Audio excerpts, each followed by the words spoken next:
mofinaina isan'andro atolotry ny mpitandrina rakotina valina maoly.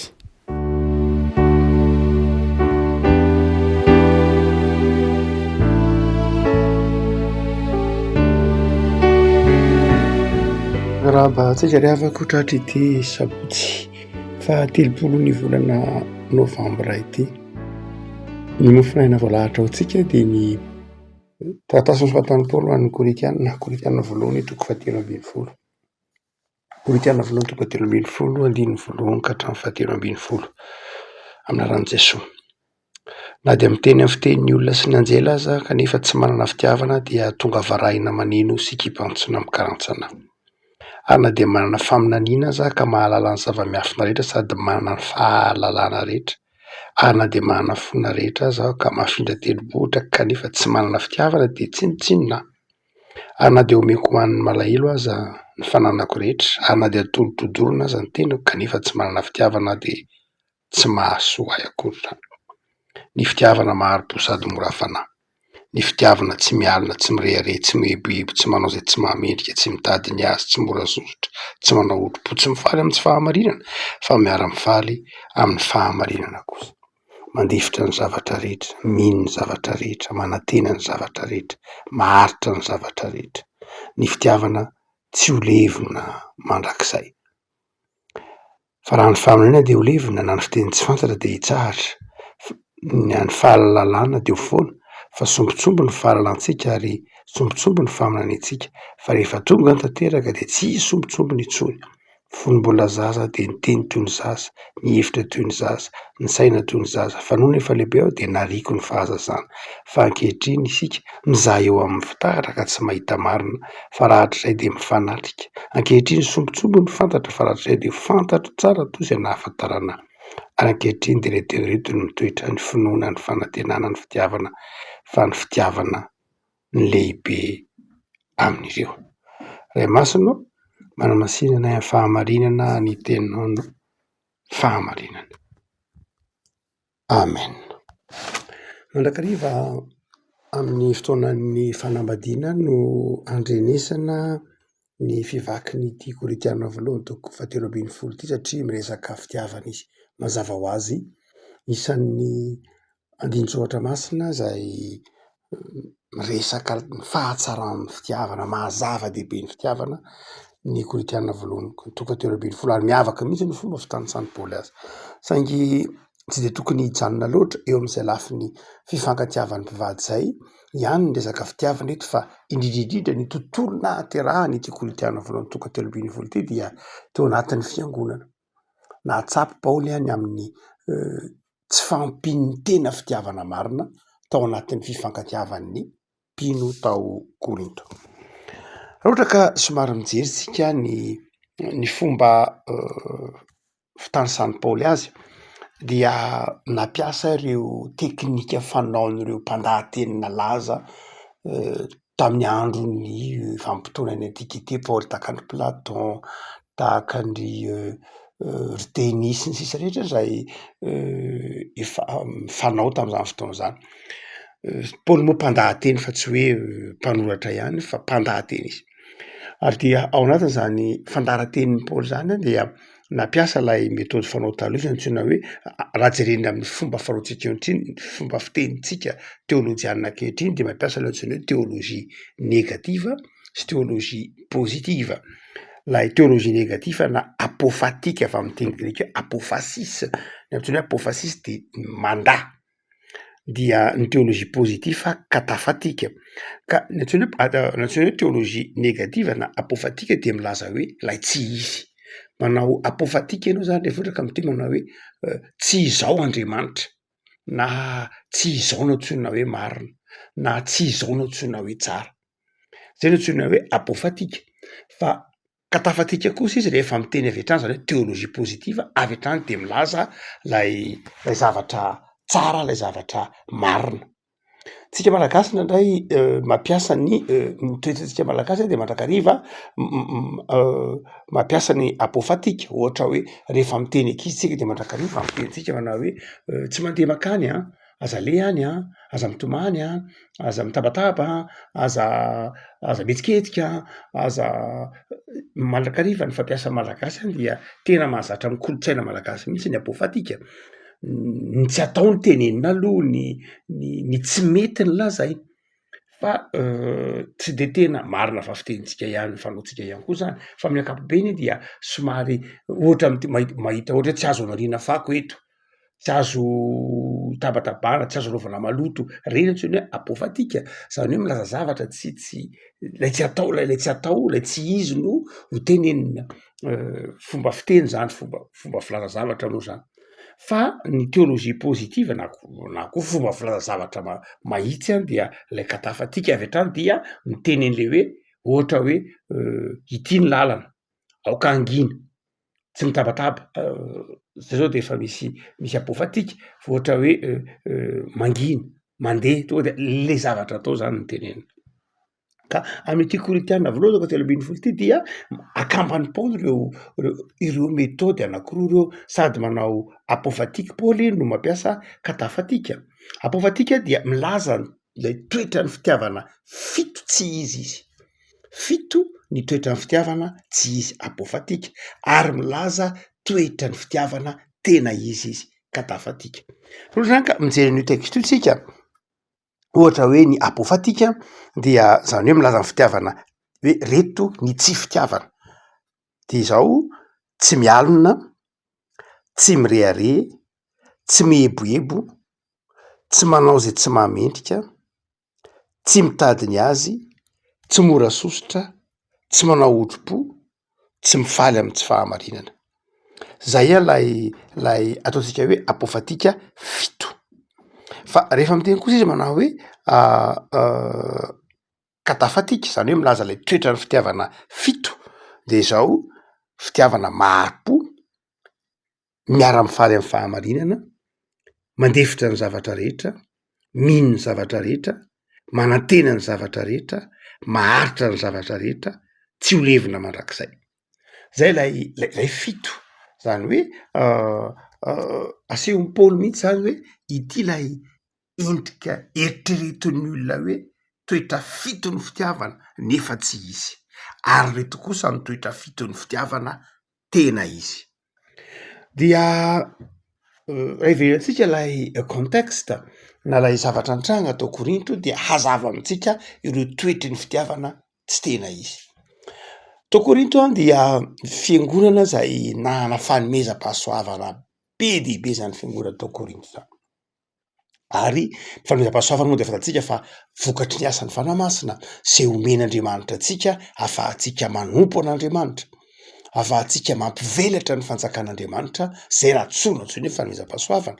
Zany hoe fanomezam-pahasoavana de tsy avy amiko fa avy amin'Andriamanitra, ary asan'ny fanamasina ato anatiko manja haiko ny mampiasa reny zavatra omen'Andriamanitra reny. Ka tao fiangonana tao Korinto dia fiangonana nanan-karena fanomezam-pahasoavana, tao nisy mpampianatra, tao nisy mpaminany, tao nisy manasitrana be dia be, nisy niteny amin'ny teny tsy fantatra, isan-karazany reo fanomezam-pahasoavana tao Korinto. Ny zavatra nampalahelo an'i Paoly nefa de zao lasa nifampitsara reo olona nanana fanomezam-pahasoavana reo. Nifampitsara amin'ny lafiny hoe nisy ny hevitra zany nampisy antanatohatra na hierarchie ny hoe zao any fanomezam-pahasoavana tsara, zao any fanomezam-pahasoavana mety, fa izao kosa fanomezam-pahasoavana tsy izy, na tsy ambonimbony na hoe tsy izy ara de hoe tsy tena tsara kokoa.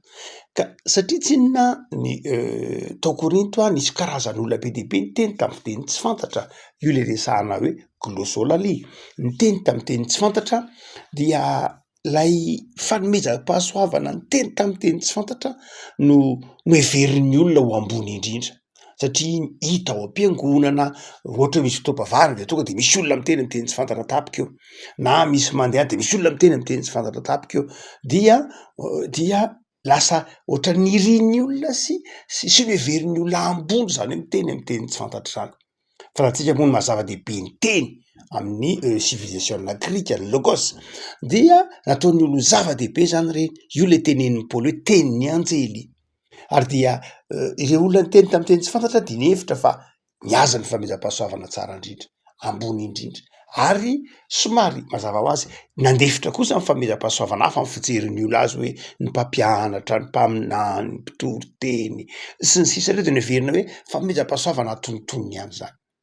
Ary zay mahatonga ny Paoly amin'ny Korinthiana voalohany tokatra ambin'ny folo hoe raha maniry, raha fatra-paniry izay ampandroso ny fiangonana ianao de zao raha fatra-pitady ny zava-panahy ianao de izay ampandroso ny fiangonana no tadiavo indrindra satria nandray ny fatra-paniry ny zava-panahy ny olona fa tsy lay ampandroso ny fiangonana tadiaviny fa lay ampandroso ny tenany satria ny fameram-pahasoavana amin'ny teny tsy fantatra ho Paoly zao mampandroso ny tenany fa tsy mampandroso ny fiangonana satria enao ihany zany no miresaka amin'Andriamanitra, ianao ihany matakatra ny sitrapon'Andriamanitra raha ohatra ka izay le fiteny tsy fantatra de Paoly manao hoe mampandroso ny tenanao ianao fa tsy mampandroso ny hafa, fa raha tena mikatsaka ny zava-panahy marina ianao de zay ampandroso ny fiangonana ny tadiavina fa tsy zay ampandroso ny tenanao. Hany ka ny fanaritaka be ihany ny kristiana tao Korinto, ny fampitsara, ny fanambany, de hoy Paoly ny teny am'izay manao hoe zao no lazaiko anareo, atoroko anareo ny lalana makany amin'ny fahasoavana lehibe indrindra, ny fanomezam-pahasoavana lehibe indrindra de zao ny fitiavana, ny fanomezam-pahasoavana lehibe indrindra. Tsy de azon'ny olona loatra rehefa miteny hoe fitiavana isika fa neverin'ny olona fa toetra voajanahary ao anatin'ny olona ny fitiavana. Eny tokoa raha ohatra ka raisina am'lay fitiavana mahazatra antsika lay mahatoa-teny hoe erao zay nazahoana fitiavana hoe eros, nazahoana ty frantsay hoe erotika, erotisme, dia iny lay fitiavana ateraky ny basara na ateraky ny sarix na ateraky ny nofo, iny lay fitiavana mirehidrehitra izay etsehiny fihetseham-po, etsehiny filana, iny lay eros, tsy hoe ratsy akory iny fa zao fitiavan'izay baikon'ny fihetsehiny filana fotsiny ihany. Iny lay olombelona rehetra de mety manana an'iny eros iny.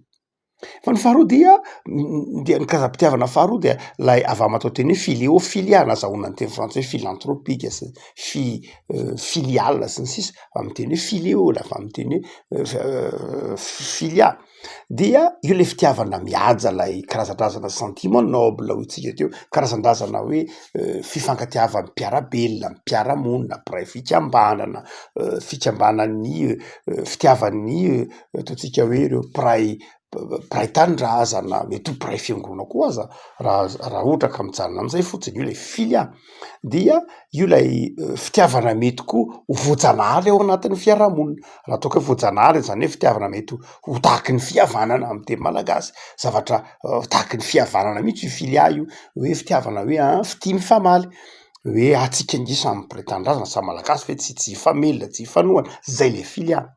Ireo rehetra dia mety ho hita ao anatin'ny olona, mety ho hita ao anatin'ny fiarahamonina, fa tsy hita ao anatin'ny fiarahamonina mihitsy lay fitia agape, lay fitia agape, io dia fitiavana zay tsy avy amin'olombelona fa avy amin'Andriamanitra, satria avy amin'Andriamanitra io de zay mahafanomezam-pahasoavana azy.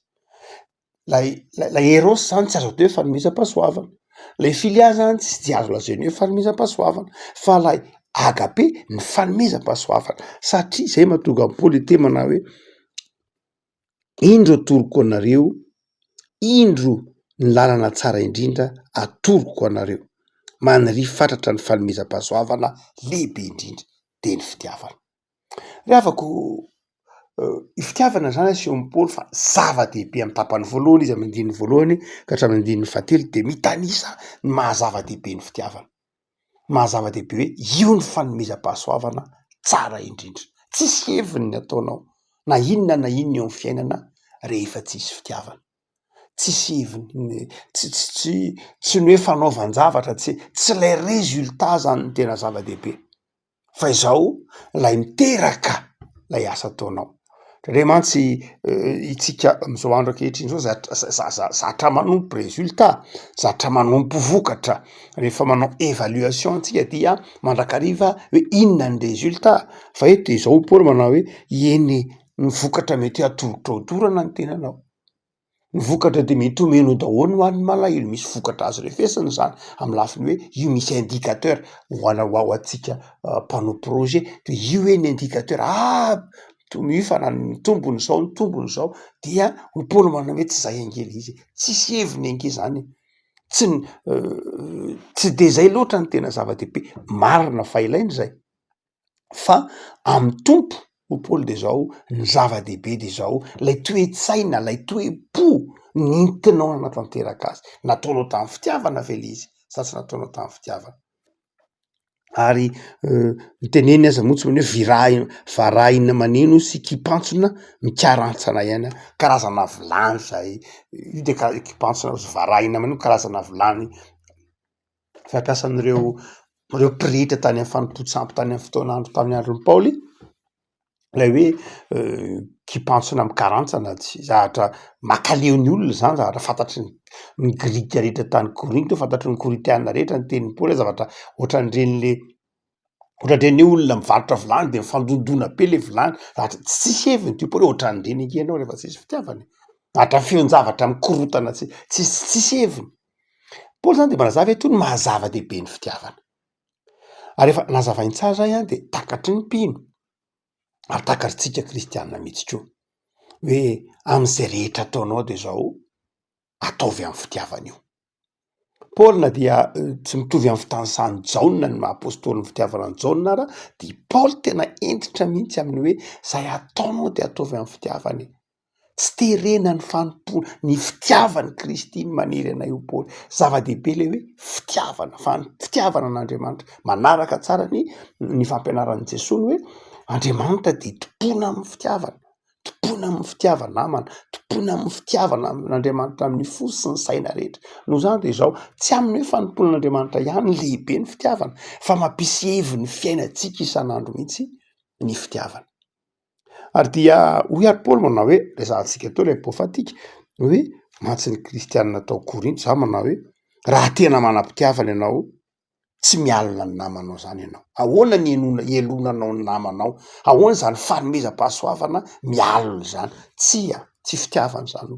Raha tena manam-pitiavana ianao tsy mialina amin'ny fanomezam-pahasoavana ny namanao, mazany hoe tsy tonga am'le tenenitsika malagasy toetra mamoetra hoe ory hava-manana, ny fitiavana zany tsy ory hava-manana mihitsy. Raha tena fitiavana ny ao anatinao, raha tena manam-pitiavana an'Andriamanitra ianao, raha tena kristianina de tsy ory hava-manana, tsy mirehare, zany hoe tsy misehoseho, tsy tia voninahitra, tsy miezakazaka mba ho hita, tsy zay ny fitiavana. Tsy hoe satria mahana fanomezam-pahasoavana izao dia entiko hirehare iny fanomezam-pahasoavana iny, tsy zay zany, tsy fitiavana zany ho Paoly, tsisy heviny zany, tsy tena tsy manam-pitiavana ianao, tsy manam-pitiavana an'Andriamanitra mihitsy raha ohatra ka entinao hirehare ny fanomezam-pahasoavana nomen'Andriamanitra anao. Ary indrindra koa izy manao hoe tsy entinao mifanakaiky amin'ny ihany, tsy entinao mizahozaho, tsy entinao manao tsinitsinona ny hafa, mihebohebo, tsy entinao manao tsinitsinona ny hafa, tsy entinao maneho ny fiheveran-tenanao tsara na mendrika noho ny hafa. Io ihany tsy fitiavana zany, tsy fitiavana koa zany hoe tsy manao zay tsy mahamendrika, zany hoe manao zavatra tsara, tsy zay ihany ny fitiavana, tsy toetra ny fitiavana zany ny hoe fitiavana manao zavatra tsy mendrika, tsy zay ny fitiavana ho Paoly. Tahaky ny nenany kristianina tao Korinto, miaina tsy fahamendrehana nefa miteny hoe manam-pitiavana, mihebohebo, mirehare, miaina amy tsy fahamendrehana, tsy mivadibadika, tsy manana dignité, nefa miteny hoe manam-pitiavana an'Andriamanitra. Tsy zany ho Paoly ny fitiavana, dia tsy olona koa hoe mitady ny azy, zany hoe lay egoista, mititena na koa mitady tombotsoa an'ny tena manokana nefa miteny hoe fitiavana. Ny fitiavana tsy hoe manidy ny tombotsoa an'ny tena samy irery, ny fitiavana tsy hoe za ihany, tsy mihivo amiko avokoa ny zavatra rehetra, satria tao Korinto te zany be de be ny olona miteny hoe kristianina, miteny amin'ny teny tsy fantana tahaka zao nefany ny tenany ihany no ampandrosoany, ny voninahiny ihany no marary azy, ny sitrapony ihany no tiany ho tanterahana, ny mahafinaritra azy ihany no atao hoe mety, ny heviny ihany no atao hoe tsara, zany rehetra zany dia tsy fitiavana zany ho Paoly, tsy fitiavana zany. De tsy fitiavana koa Paoly zay le teny andrika hoe bofatika.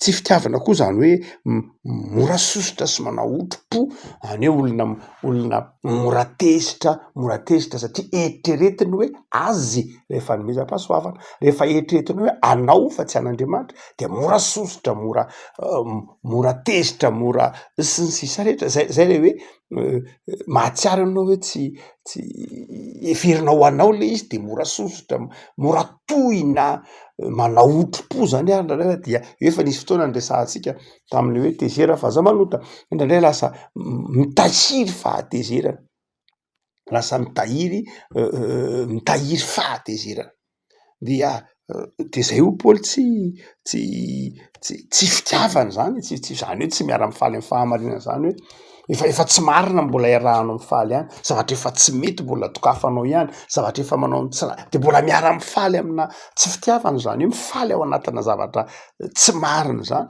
De zay mahatonga an'i Paoly mampiasa teny hoe apofatika eto hoe tsy zany ny fitiavana, nefa zany lazainareo hoe fitiavana nareo ao Korinto.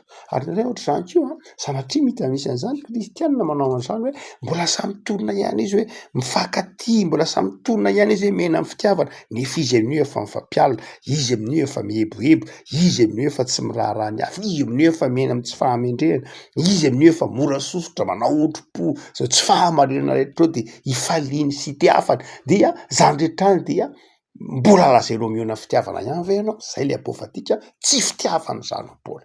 Fa reto kosa ho Paoly, raha tia mantatra am'izay ianao hoe inona no atao hoe fitiavana de tsy reo voalohan'ireo fa reto no izy ho Paoly.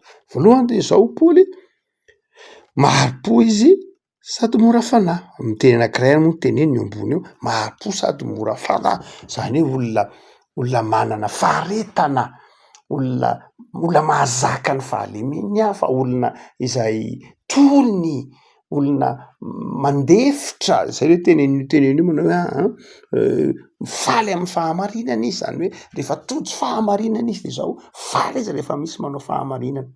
Miara-miaritra amin'ny olona manao ny marina izy, zany no antsoina hoe fitiavana. Miara-miaritra amin'ny olona voahenjika noho ny fahamarinana izy, zany no antsoina hoe fitiavana. Miara-mizaka ny mafy amin'ny olona miaina ny fahamarinana sy ny fahamendrehana izy, zany no antsoina hoe fitiavana ho Paoly. Rehefa miaina an'izay ianao anatin'ny fiangonana, anatin'ny fianakaviana, no anatin'ny firenena de fitiavana izay ho Paoly. De zao ihany koa manam-pandeferana amin'ny zavatra rehetra, amin'ny zavatra rehetra mihitsy manana fandeferana. Tsy de toetra voajanahary ao anatin'ny olona daholo akory zany hoe mandefitra amin'ny zavatra rehetra zany. Am'izao andro zao zany fandeferana zany dia toe-tsaina tsy valeur tsy hita intsony, sy soatoavina tsy hita ao anatin'ny fiarahamonina zany hoe mandefitra zany. Ny anabeazana ny fiarahamonina de aza manaiky an'izany mihitsy, aza mandefitefitra am'izany mihitsy, ataovy, asio, valio, zany no toe-tsaina valeur ny fiarahamonina. De hozy Paoly manao hoe tsy zany, tsy fitiavana zany, tsy fitiavan'Andriamanitra zany. Erisetrany devoly zany, aza manaiky, valio, poteo, ravao, zany ny toetra ny fiarahamonina ankehitriny, tsindrio falavo, manendry dresy, zany rehetra zany dia ao anatiny hoe tsy mandefitra mihitsy. Io Paoly hoe tsy fitiavana zany fa ny fitiavana mandefitra amin'ny zavatra rehetra. Raha miteny hoe mandefitra de zao maneho ianao manao hoe tsy zany zava-dehibe, ny filazantsara ny zava-dehibe, tsy zany zava-dehibe, ny namako ny zava-dehibe, tsy ny hevitro ny zava-dehibe fa ny mahasoa ny zava-dehibe. Ary dia anarin'i Paoly mihitsy koa, mino ny zavatra rehetra, manantena ny zavatra rehetra, maharitra ny zavatra rehetra. Zany hoe raha fesina dia fitiavana misy confiance, fitiavana misy fifampitokisana, fitiavana misy fiarahamientana, fitiavana mahatsiaro manao hoe rehefa ao anatin'ny fiangonana no misy hoe za matoky anao, za manaiky anao, za manaiky hiara-miasa aminao, ny tanjoko de zay hisondrotanao, ny tanjoko zay hifalianao, de am'izay fotoan'izay ao zay le fitiavana ho Paoly. Ary teneny mihitsy manao hoe io fitiavana io tsy levina. Dikany hoe tsy levina de zao manao hoe tsy hovany lay zavatra mitranga, fa tsy hoe za androany namanao, za androany mpinamana sika, tia be anao mpivady, mpianaka, fa zao rehefa kelikely de niova lay izy, niova noho ny toe-javatra, de tsy fitiavana zay ho Paoly, fa ny fitiavana tsy levina mandrakizay. Zany hoe raha tena mifankatia nareo, raha tena mpinamana nareo, raha tena mifankatia ny fiangonana de zao tsy levina mihitsy le fitiavana. Nahoana ny tsy levina? Satria Andriamanitra de fitiavana. Tsy levina zany le fitiavana, tsy levina ny fivadian'le namanao mihitsy koa aza.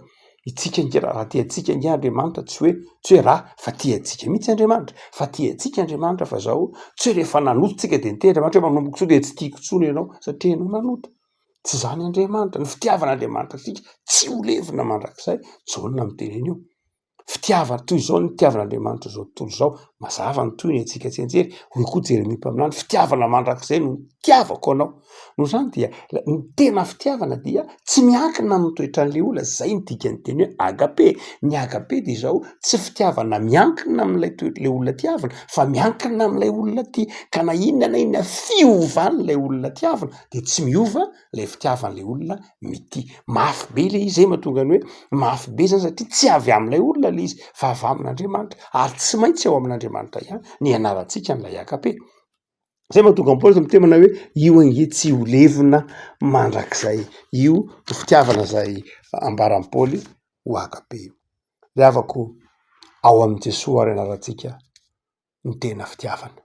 Ampidiro ao am-ponao Jesosy.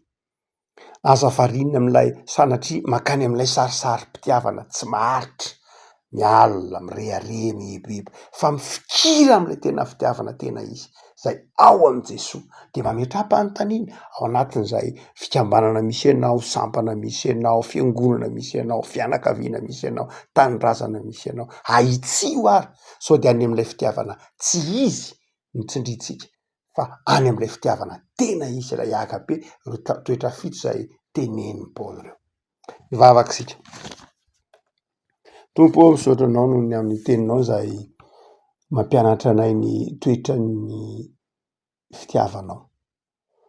Ianao Andriamanitra dia nitia anay tamin'ny alalan'i Jesosy zanakao, ka nasehonao hita maso, nasehonao hetsika, nasehonao azo tsapain-tanana mihitsy ny fitiavanao. Ny fitiavana tsy teoria fa iainana isan'andro ary natafinao anay zany tamin'ny alalan'i Jesosy. De ampianaro zay Tompo, ahatsiaro fa tsisy heviny ny fiainanay raha tsisy fitiavana. Tsisy heviny isan'andronay raha tsisy fitiavana. Tsy ny fananan-javatra ny mahasambatra anay, fitaovana ihany zany, fa ny fitiavanao no mahasambatra anay. De ampianaro zay Tompo, hitoetra amin'ny fitiavana. Aza velanao ho ny fotom-pisainan'izao tontolo zao no manjaka ty anatinay, fa ataovy tia namana izahay, ataovy mamela heloka ny namana izahay, ataovy tia ny namanay mihoatra noho ny tenanay ary zahay, ataovy tsapanay fa efa tianay ianao, ary zay rehetra mahasambatra anay dia efa omaninao sy omenao anay. Aza velanao hisalasala ny amin'ny fitiavanao zahay, fa ny tsy fahatokinay ny fitiavanao no mampivily lalana anay mandrakariva. De ataovy azona iantoka Tompo, ny fitiavanao dia mizara fitiavana mpiarabelona mandrakariva zahay. Amindrao fo Tompo, raha toa ka tsy tanteraka amin'ny fitiavanao, de tononona amin'ny tokantrano tsirairay manarak'izao mofinainy zao, ny agape anao Jesosy, ny fitiavanao Jesosy. Saotra tamin'izay rehetra menao anay tamin'ity herinandro divity, de tahiny herinandronay vaovao ambandry fahasoavanao, anjakan'ny fitiavanao. Saotra Jesosy. Amen.